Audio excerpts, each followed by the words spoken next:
होते हैं, अनेक जन्मों के जब भाग्य प्रबल होते हैं, जब ये कथा में श्रवण करने की शक्ति जागृत होती है। राजा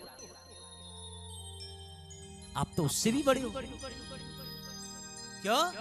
आप तो साक्षात नारायण पुरुषोत्तम की कथा मंगलमयी को अपने सिर पर रख कर के झूमते हुए नाचते हुए और खत्ता पांडाल में प्रवेश किए।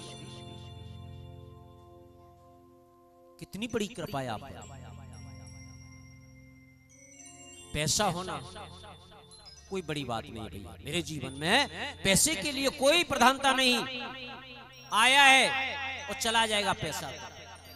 जिसके जीवन में अगर भगवत कृपा मिल जाए, जिस नारायण की कृपा मिल जाए है, वही साक्षात जीवन जीने का हक है। ये साक्षात कन्हैया को दरबार लगो भैया। ये भक्ति पूर्ण अनुष्ठान बिना बांके बिहारी की कृपा अगर नहीं हो सकते हैं,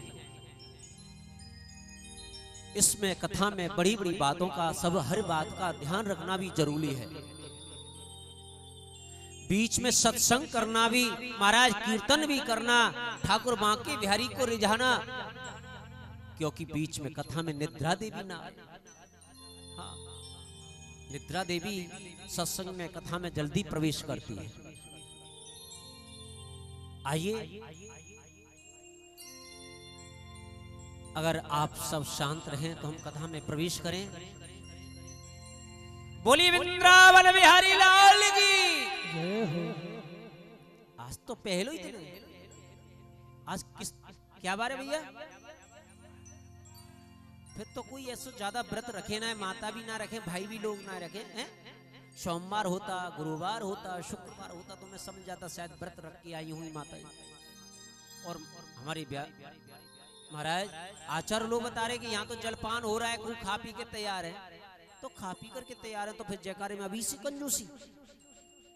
अभी तो कथा प्रारंभ नहीं हुई, फिर भी कंजूसी। ये काम नहीं चलेगा। 7 दिन को हमारा तुम्हारा मिलन है, और जहां में तुम जयकारे नहीं लगाओगे तुम्हारी उत्साह कैसे बढ़ेगी? हमें क्या मालूम की कथा आप श्रवण कर रहे हो या नहीं। आइए प्रवेश करते हैं। सच्चिदानंद रूपाय विश्वोत्पत्त्यादि हेतवे तापत्र विनाशाय श्री कृष्णाय वयं नमः। आइए, आराध्य श्री बालकृष्ण के चरणों में सच्चिदानंद कहते हैं ना, हम बात बात में सच्चिदानंद, सच्चिदानंद, सतचित आनंद। सच्चिदानंद का अर्थ है सतचित आनंद। सत्य क्या होता है?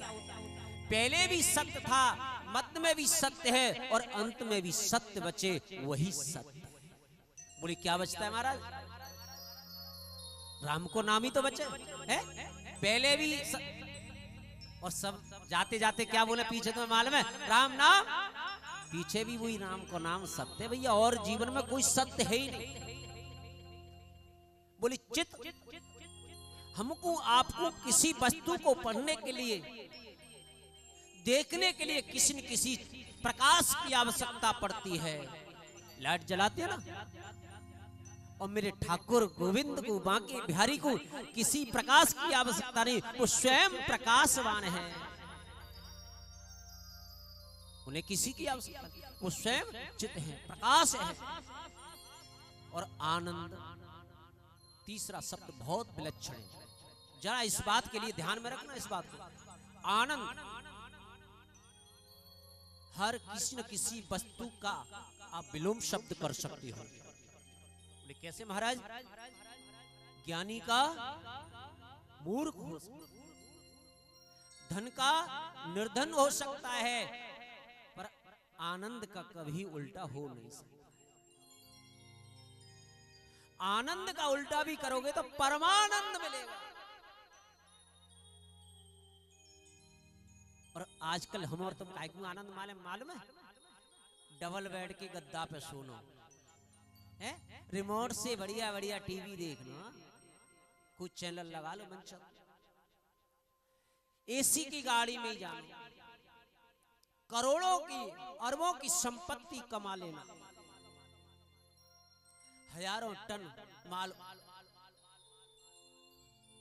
इधर से उधर करना, इसको ही आनंद कहते हैं वो। लेकिन नहीं, ये आनंद नहीं है महाराज। तुम इसको आनंद मान करके बैठे हो ना, ये आनंद हो ही नहीं, ये आनंद है ही नहीं। आनंद बाहर होता ही नहीं।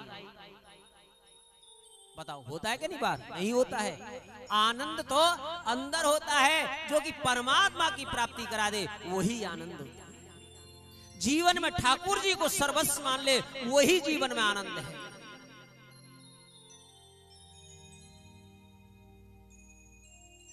हमने तुमने माया को आनंद माना, वैभव को आनंद बना लिया। गले में चैन और सेठ जी खुद हैं बेचैन, 2.5 तोले की चैन डाल रखी है और बेचैन पड़े। अरे अरे क्या करें, मैं तो बेचैन। घर में सोफा सेट और सब है अपसेट। बताओ कोई सेट है घर वालों? कोई नहीं, सब अपसेट पड़े, कोई किसी की सुनता नहीं। जिसके गले में कंठी, वही की है जीवन में मस्ती है। जो भगवान की कंठी धारण कर लेगा, वही के जीवन में मस्ती रहेगी। और तुम तो भैया चैन डाले से बेचैन बने रहे। अरे ठाकुर के नाम की जिसने कंठी पहन ली, बाकी जीवन में तो मस्ती मस्ती है। प्यारियों, एक बार कन्हैया के चरणों में अगर मन लग जाए तो ये संसार फीका लगता है, ये रिश्तेदार फीके लगते हैं, और तो और अपनी जिंदगी भी फीकी लगती है।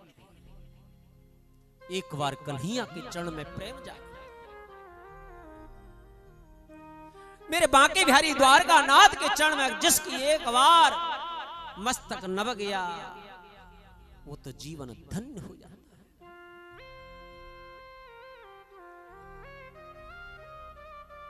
इस संसार में कोई सुखी नहीं है। वो तो बताओ भैया, मुझे तो कोई सुखी मिला नहीं है।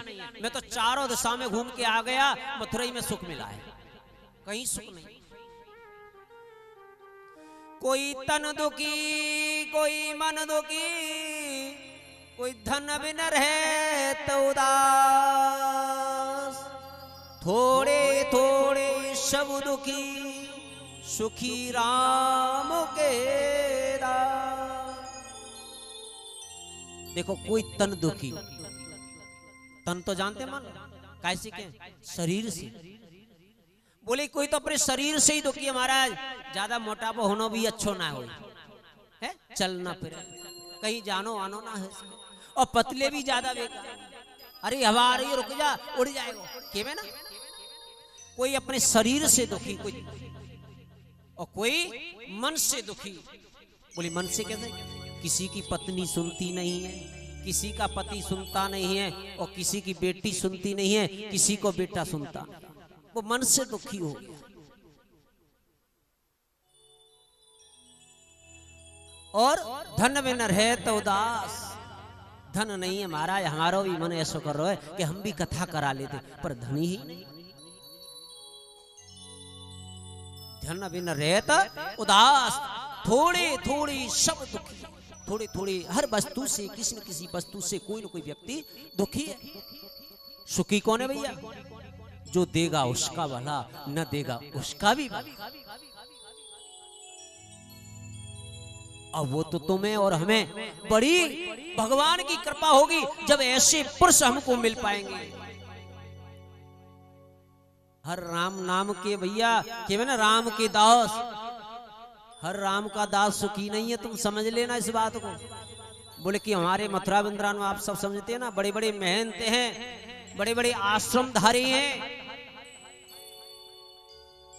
उनके आश्रम में जाके देखो ना, तुरंत डिमांड होती है महाराज। आए हमारे सेठ जी, ओहो नगर सेठ आए, बड़े चांदी के व्यापारी हैं, तो सोने के व्यापारी। लाला आश्रम में एक रूम बनवा दो। बोले एक हॉल का निर्माण करवा दो, या में बढ़िया सी टीवी डलवा दो, और इसमें एक बेड भी होना चाहिए। तृष्णा, वो सुखी हो सकते? नहीं, वो सुखी है ही नहीं। आजकल के गुरु लोग कैसे होते हैं मालूम है ना? गुरु कड़े चौराए सब कोई कंठी ले, स्वर्ग परो या नरक परो हमें पैसा। सब गुरु की हालत क्या हो गई है भैया? नरक में जाना या स्वर्ग में जाना ये तुम्हारा कर्तव्य, हमें तो पैसा ले, सब पैसा के। परंतु काम पैसे से नहीं चलता है। पैसा एक वैभव को जोड़ सकता है, आनंद तो कन्हैया के द्वार चरणों में जाने से ही मिलता है। इसलिए संसार की मोह माया को त्याग देना चाहिए और कन्हैया के चरणों में प्रेम कर लेना चाहिए। बोले वृंदावन बिहारी लाल की जय हो, बोले कृष्ण कन्हैया लाल की जय हो। महाराज, इस संसार में ठाकुर जी के कृपा पे कुछ नहीं हो सकता है। अच्छा भी गुरु नहीं मिलता है महाराज। जीवन में अच्छा गुरु मिल जाना समझ लो सबसे बड़ी कृपा होगी। बिना गुरु के तो महाराज दिया हुआ दान भी नहीं लगता है, किया हुआ कर्म भी नहीं लगता है, और तो और अपने पितृसरों का तर्पण भी नहीं लगता है। जो वैष्णव संप्रदाय में तो महाराज जिसने कंठी न ली हो ना, उसके हाथ का जल भी पीना ग्रहण नहीं करता।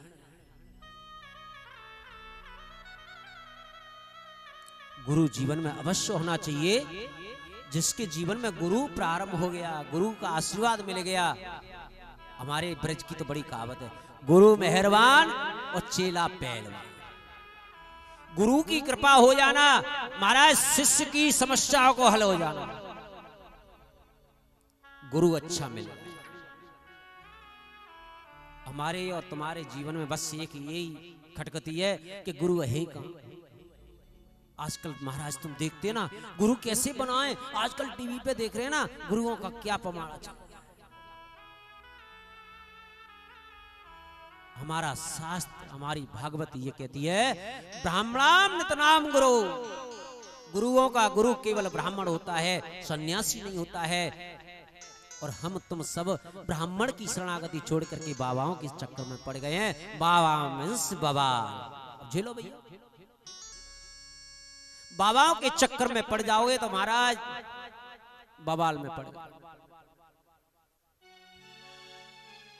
इसलिए जीवन को सोच समझ करके ठाकुर जी के चरणों की प्रीति करनी तो गुरु के आशीर्वाद से प्राप्त।